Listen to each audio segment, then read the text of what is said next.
Fala, meu querido, tudo bom? Eu sou o Emanuel do Responde Aí e hoje a gente vai bater um super papo sobre o Teorema de Stokes. Cara, esse teorema é simplesmente maravilhoso. Tudo porque ele nos ajuda a calcularmos integrais de linha muito complicada no espaço, fazendo a igualdade com uma integral de superfície. Estou falando do maravilhoso Teorema de Stokes. Eu quero que você perceba que esse teorema não é tão desconhecido assim não. Afinal de contas, a gente já trabalhou com uma igualdade de uma integral de linha com uma integral dupla, né? Quando a gente trabalhava com o teorema de Green. Acontece que esses dois teoremas existe uma grande diferença entre eles. Por quê? O teorema de Green ele trabalhava em cima de uma curva no R2, certo? No plano, e portanto ele igualava a integral de linha com uma integral dupla. Já o teorema de Stokes ele evolui um pouco mais para o espaço, portanto ele aplica uma integral de linha no espaço e iguala com uma integral de superfície. Inclusive esses dois caras têm o mesmo nome, são o rotacional, tá legal? Acontece que o rotacional no espaço ele é um pouco mais complicado do que apenas esse termo, algo que a gente já vai ver um pouco melhor, ok? Vamos ver um pouco melhor. Mas se a gente está fazendo um comparativo legal entre o teorema de Green com o teorema de Stokes, é legal também vermos que o teorema de Stokes exige também três condições, assim como o teorema de Green, e elas são basicamente as mesmas, ou seja, para aplicarmos essa igualdade necessitamos de uma curva C que é fechada, delimitando uma superfície S. Nós também precisamos de uma orientação positiva entre a curva e a superfície, e além disso nós necessitamos de um campo F sem singularidades onde nós estamos trabalhando. Aqui eu quero chamar a atenção para o orientada positivamente. Por quê? Lá no teorema de Green, quando a gente queria falar que a curva estava positivamente orientada, bastava tomarmos aquela curva girando no sentido anti-horário. Aqui no espaço, esse conceito de girar no sentido anti-horário ele é meio bugado, porque a gente está no espaço, certo? Então a gente vai ter que definir um pouco melhor essa questão de positivamente orientada aqui. Bem, aqui, positivamente orientada significa uma relação harmônica entre a curva e a superfície que ela delimita. Por exemplo, essa curva aqui que gira no sentido anti-horário quando vista de cima, a gente diz que ela está positivamente orientada quando esse vetor normal está para cima nessa curva, nessa superfície aqui. E como que eu sei disso? Por que esse vetor normal não pode estar para baixo? Porque a gente tem que sempre que aplicar a regra da mão direita. Como é essa regra? Eu vou te ensinar aqui agora, ó. Você vai pegar os seus dedos, as pontas dos seus outros dedos e apontar na direção de giro da curva. O seu dedão vai apontar justamente na direção do vetor normal. Assim você vai ter uma relação harmônica entre a curva e a superfície, e nesse caso a gente diz que elas estão orientadas positivamente. Entendeu? Logo, nesse caso aqui, se a curva gira nesse sentido, o vetor normal é para cima. Beleza? Aprendeu a aplicar a regra da mão direita? E também entendeu o que é orientada positivamente? Show de bola! Então vamos fazer aqui um exemplo para aplicarmos todo esse maravilhoso teorema e entendermos o problema como um todo, ok? Bem, nesse caso aqui nós estamos buscando a solução de uma integral de linha, onde a curva C no espaço é essa circunferência de raio unitário, né, de raio 1, que está em cima do plano Z igual a 3. Repare também que, devido ao fato de t variar de 0 a 2π, essa curva gira no sentido anti-horário quando vista de cima. E nós queremos calcular essa integral de linha desse campo F bizarro aqui.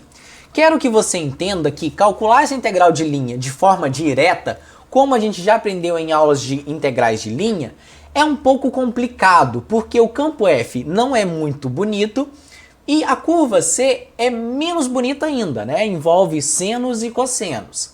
Portanto, nesses casos aqui, é legal pensarmos em utilizar o teorema de Stokes, que nada mais é do que a igualdade maravilhosa entre a integral de linha com a integral de superfície desse cara rotacional que a gente vai ver mais para frente. eu quero que você entenda que para resolvermos esse problema, nós precisamos de uma curva C fechada. Para nossa alegria, essa curva é fechada, certo? Além disso, essa curva C ela tem que ser borda de uma superfície, ela tem que delimitar uma superfície S. Repare que o problema de Stokes, o teorema de Stokes, não nos define que superfície é essa. Portanto, você pode pegar qualquer superfície no espaço, desde que essa curva tenha como borda, né? Aliás, desde que essa curva seja a borda dessa superfície. Por exemplo, a gente poderia escolher essa calota verdezinha aí. Porém, eu quero que você entenda que se a nossa intenção é simplificar o problema, nada mais justo do que pegarmos sempre a superfície mais fácil, né? Nesse caso aqui, do exemplo, a superfície mais fácil que tem como borda essa curva azul é o plano Z igual a 3, ok? Esse plano verdezinho aí. Logo, a gente escolheu a superfície S e falou também que essa superfície S é borda dessa curva fechada C. Então, a primeira hipótese está sendo satisfeita. A segunda hipótese é uma orientação positiva entre a curva e a superfície que acabamos de escolher. Pela regra da mão direita, como nós vimos em slides passados, a gente tem que, se a curva gira nesse sentido aqui, né, no sentido anti-horário quando visto de cima, precisamos de um vetor normal na superfície apontando para cima. Tudo isso para termos uma orientação positiva, uma relação harmônica entre a curva e a superfície que ela delimita. Além disso, nós precisamos da última hipótese também bonitinha. Estou falando do campo F, que precisa estar sem singularidades onde nós estamos trabalhando. Se você olhar para o nosso campo F aqui, não vai perceber nenhuma singularidade, nenhum problema de definição, divisão por zero ou raiz de negativo. Logo, as três hipóteses estão sendo satisfeitas. Logo, a gente pode aplicar essa igualdade maravilhosa para resolvermos o nosso problema do cálculo da integral de linha. Agora, se a gente vai trocar a integral de linha para uma integral de superfície, a grande pergunta a se resolver aqui, né, é justamente quem é esse rotacional e também quem é a superfície S, a gente já respondeu, e também quem é o termo NDS. Bem, a gente vai começar respondendo cada uma dessas perguntas aqui e nós vamos começar justamente com a superfície S. Nós vimos que a superfície S é um pedacinho de plano, certo? Delimitado no interior de um cilindrozinho, né? Um cilindro de raio R. Um cilindro de raio 1, só que aqui a gente coloca o R como sendo um outro parâmetro, afinal de contas, em toda essa superfície plana aqui, a gente tem pontos de diferentes raios aqui, certo? Por isso a nossa parametrização é uma parametrização cilíndrica, com o x sendo igual a r cosseno θ, o y r seno θ e o z é o próprio z do plano. A grande pergunta nesse caso aqui é onde estão variando o r e o θ, certo? No caso, o r varia de 0 até o raio máximo, que é o raio 1, enquanto o θ varia de 0 a 2π, beleza? Aqui a gente vai determinar o termo NDS. Para isso a gente precisa derivar cada um dos caras, né? Tanto a derivada em relação a R quanto a derivada em relação a θ. Lembrar que o vetor normal sempre pode ser encontrado fazendo o produto vetorial entre essas duas derivadas parciais. E lembrando que produto vetorial nada mais é do que o cálculo de um determinante, onde a primeira linha é esse cara e a segunda linha é esse outro. Resolvendo esse determinante como manda o figurino, pegando essas duas colunas, jogando aqui e multiplicando cruzado e tudo mais, a gente obtém esse vetor normal aqui. Aqui eu preciso chamar a sua atenção para você verificar que vetor normal você está trabalhando. Ora, para isso você vai olhar novamente para a sua superfície e ver que o seu vetor normal, de acordo com a orientação positiva, foi definido apontado para cima. Logo, esse vetor normal que tem a coordenada z positiva é o vetor normal que a gente estava querendo, ok? Show de bola! O que a gente vai fazer aqui agora é literalmente buscar a pergunta para o rotacional. Quem é esse rotacional? Cara, o rotacional lá da teoria, né? Aliás, dessa teoria aqui, é definido pra gente como sendo esse vetor maravilhoso aqui. Agora, para você memorizá-lo, existe uma regrinha maravilhosa que é a regrinha do 3, 2, 1. Onde aqui em cima você sempre coloca F3, F2, F1, F3, F2, F1.